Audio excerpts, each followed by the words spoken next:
الشيخ سليمان نوري ولد سيدنا السيد عباس حيد علوي بن عباس المالكي ولد سيدنا حجي مهاجرين أمثال على سيدنا الشيخ شمس الأحمر سوري من حضور المشايخ الله يعيد رجاله في الجنة ويكثر من بعدهم والله حسناتهم ويجعلنا من حزبهم وأطعون بهم بعلومهم وسرارهم الدين بما من الفاتحة. أعوذ بالله من الشيطان الرجيم. بسم الله الرحمن الرحيم.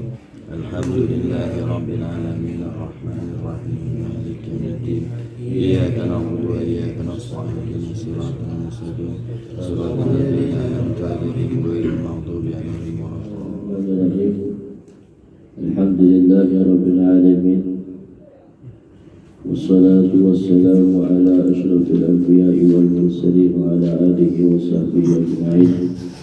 أما بعد فإن أحسن الحديث كتاب الله وخير الهدي هدي محمد رسول الله وشر الأمور محدثاتها وكل محدثة بدعة وكل بدعة ضلالة وكل ضلالة في النار. قال سيدنا الإمام ابن حجر العسقلاني رحمه الله تعالى وأن أداب النفع بعلومه في الدارين آمين بالأنوار. أن عائشة رضي الله عنها dari Sayyidatina Aisyah, semoga Allah meridainya, qalat berkata ia, inna Nabi sallallahu alaihi wasallam qala, sesungguhnya Nabi sallallahu alaihi wasallam bersabda, man atal ghaita, barang siapa yang mendatangi kamar mandi yang ada WC, artinya kalau bahasa dulu jamban, fal yastatir, maka hendaklah dia menutupi diri, artinya menutup auratnya. Rawahu Abu Dawud, meriwayatkan hadis ini Imam Abu Dawud. Hadis yang memerintahkan kepada kita untuk menutup aurat kita walaupun dalam keadaan membuang hajat. Kalau di bukan tempat yang tertutup yang sudah disediakan. Kalau dulu orang dulu tempat-tempatnya di luar, di mana kebun ya keluar. Kalau sekarang kan udah beda zamannya. Tapi hendaknya juga yang lebih baik adalah istitar tutup aurat.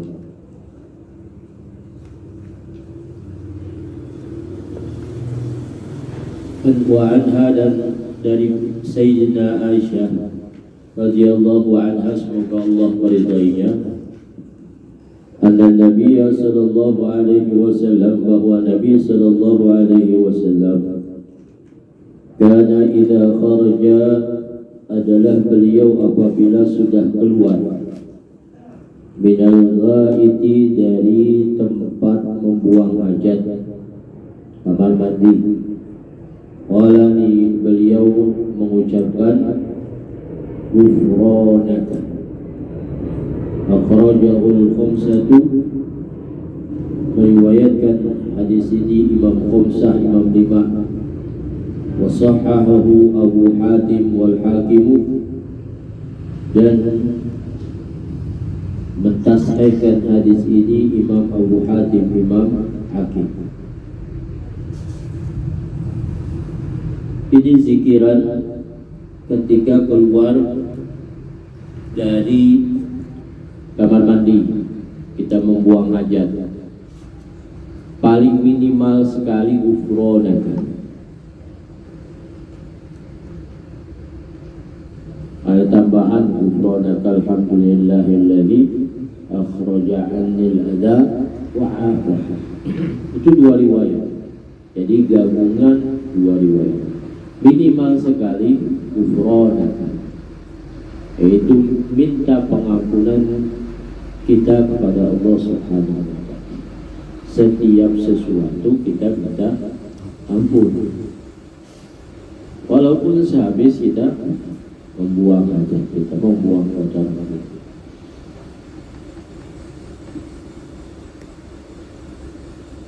Maka pengamalan seperti ini itu dari hadis-hadis doa kita setidaknya kita amalin minimal. Jangan kita tinggalin sama sekali. Masuk rumah, keluar rumah, masuk masjid, keluar masjid, pengen tidur, bangun dari tidur, pengen kamar mandi, keluar kamar mandi. Jadi setiap sesuatu biar kita ingat Allah setiap saat. Alladzina yadhkuruna Allaha qiyaman wa qu'udan wa 'ala junubihim. Setiap saat kita ingat Allah dengan berzikir. Kita masuk rumah, berarti kita ingat Allah. Ini adalah karunia Allah, kita ingat. Maka kita berdoa dengan mensyukuri nikmat-nikmat yang ada. Semua itu adalah karunia Allah. Hadza min fadli Rabbi. Inilah semua ini dari karunia Tuhanku. Kita masuk kamar mandi, masuk kita minta doa, kita baca, ingat kepada Allah. Keluar kamar mandi kita ingat kepada Allah. Itu adalah bentuk salah satu syukur kita kepada Allah Subhanahu wa Ta'ala dengan kita merasakan mengeluarkan sesuatu yang masuk dari makanan, minuman. Kalau kita secara otomatis manusia, kalau kita enggak keluarin yang kita masukin, makan terus, tidak ada pengeluarannya, kepikiran kita. Maka ketika itu dianjurkan kita mengingat Allah baik dalam masuk dan keluar. Begitu juga kita masuk kamar pengen tidur, supaya kita menjaga diri dari setan. Jangan sampai setan ikut tidur bersama kita. Tadi anjurkan baca doa, semua ingat Allah. Di setiap saat kita ingat Allah, setiap saat kita ingat Allah. Semua sudah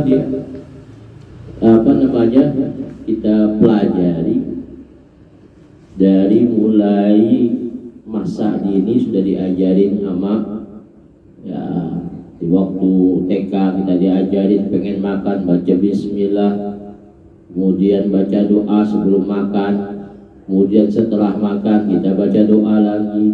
Semua itu adalah hakikatnya setiap saat kita ingat Allah. Semua karunia itu dari Allah.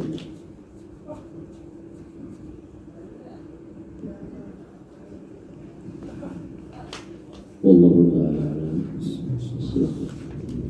Faslun, ini sebuah pasal surutus sujud sab'atun, syarat sah sujud 7 perkara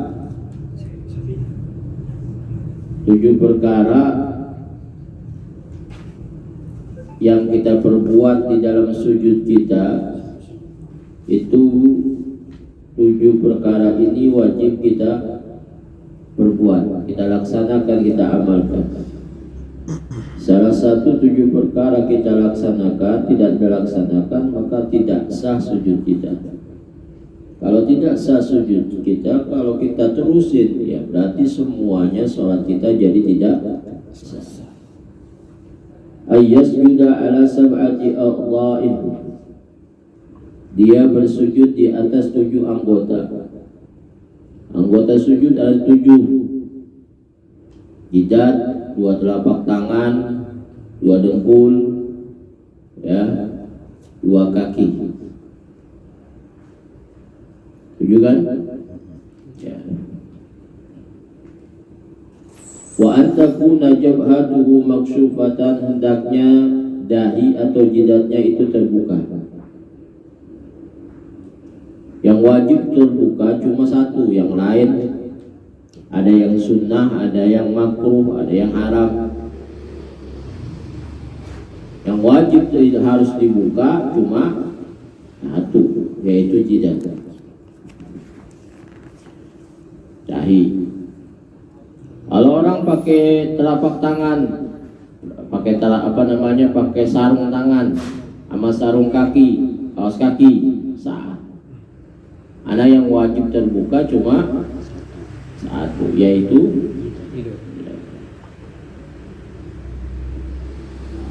wa tahammulu bi ra'sihi, dan membebankan diri dengan kepalanya. Artinya membebankan diri dengan kepalanya itu artinya neken. Jangan cuma nempel aja. Jadi berasa tuh beratnya kepala. Kalau kita nahan-nahan, berarti nanti ada pembahasannya. Kalau kita sujud, kalau kita taruh sesuatu, misalkan kapas di atas dahi kita, itu kita sujud. Kalau dia cuma nempel, kapas itu biasa-biasa aja. Tapi kalau misalkan kita tekan, maka kapas itu yang aturan tebel jadi cedok. Ya. Jadi harus ada membebankan diri. Wa adamul huwiyyi li ghairihi, dan tiada dia turun untuk selain sujud. Maksudnya ketika dia turun ya sujud, bukan yang lain. Kadang-kadang ada orang kaget, ada petir, kan ada yang itu patah. Ya langsung lata, ibaratnya kaget lah, kaget. Langsung kayak kayak sujud begitu. Saking takutnya dan saking kerasnya petir. Nah itu enggak sah.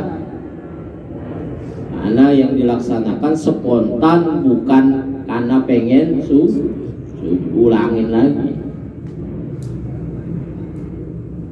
Wa alla yasjuda ala syai'in, dan bahwa dia tidak sujud di atas sesuatu yataharraku biharakatihi, yang bergerak dengan gerakannya. Ini contohnya kita pakai kopiah, itu harus terbuka, nggak boleh tertutup. Nah, kalau kita tutup ini dahi kita, otomatis ini kan kopiah itu kita bergerak, ngikut bergerak. Nah, kita nggak boleh sujud kita itu di atas kopiah, wajib kita buka. Begitu juga yang biasa pakai sorban. Nah, itu nggak boleh kita sujud di atas sorban. Di atas sorban yang masih kita pakai. Kalau udah jatuh nggak ada masalah. Di atas sorban yang masih kita pakai. Yang sorban kalau kepanjangan kan otomatis ke depan. Nah, itu mesti kita sisihkan. Dan tidak boleh kita sujud di atas sorban yang masih bergerak dengan ikut bergerak dengan gerakan kita. Nah, sejadah kan otomatis sejadah di atas sesuatu, dia tidak bergerak, kita bergerak, dia diam aja. Nah, sah. Tapi kalau yang sesuatu benda yang bergerak dengan gerakan dia, maka tidak boleh kita sujud di atas benda tersebut. Contoh sekarang kan orang pakai udah pengeras suara kan pakai ituan semua. Mic clip ya. Nah, ya. Nah, itu biasanya kan ada yang panjang banget tuh kabelnya. Ya. Itu juga dia ini gerak dengan gerakan kita. Memang yang itunya nggak bergerak, tapi ujungnya bergerak dengan gerakan kita. Kita nggak boleh sujud di atas kabelnya. Paham nih? Wartifa'u asafilihi ala a'alihi, dan mengangkat bagian bawahnya di atas bagian atasnya. Artinya pinggulnya itu lebih tinggi daripada kepalanya. Mengangkat bagian bawah berarti pinggul. Mengangkat pinggul ya lebih tinggi daripada kepalanya. Kemudian yang terakhir wa tuma'ninanu fihi, dan tuma'ninah di dalam sujud. Artinya tuma'ninah yaitu diam sejenak. Biqadri subhanallah, seukuran kita mengucapkan subhanallah. Gak lama. Jadi yang wajib di situ adalah perbuatan. Makanya sujud itu termasuk rukun fi'li. Di dalam sujud kita ada bacaan yang dianjurkan, itu hukumnya sunnah. Yang wajib perbuatan kita dan harus kita laksanakan, kita perbuat dengan ya tata cara yang baik dan benar. Kalau sujud kita tidak sah, sembarangan sujud kita, maka mengikuti dari nilai sholat kita menjadi tidak sah. Wallahu ta'ala a'lam.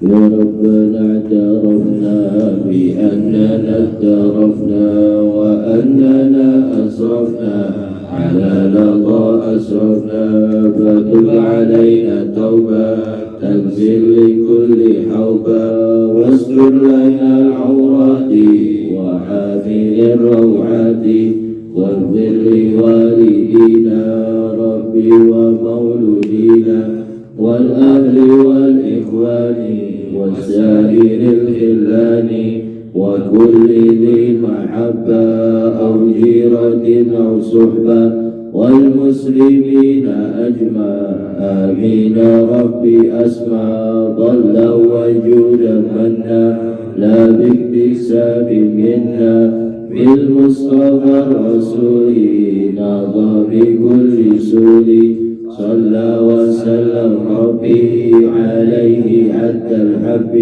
وآله وصحبه عداد تصف السحب والحمد للإله في البدء والتنامي.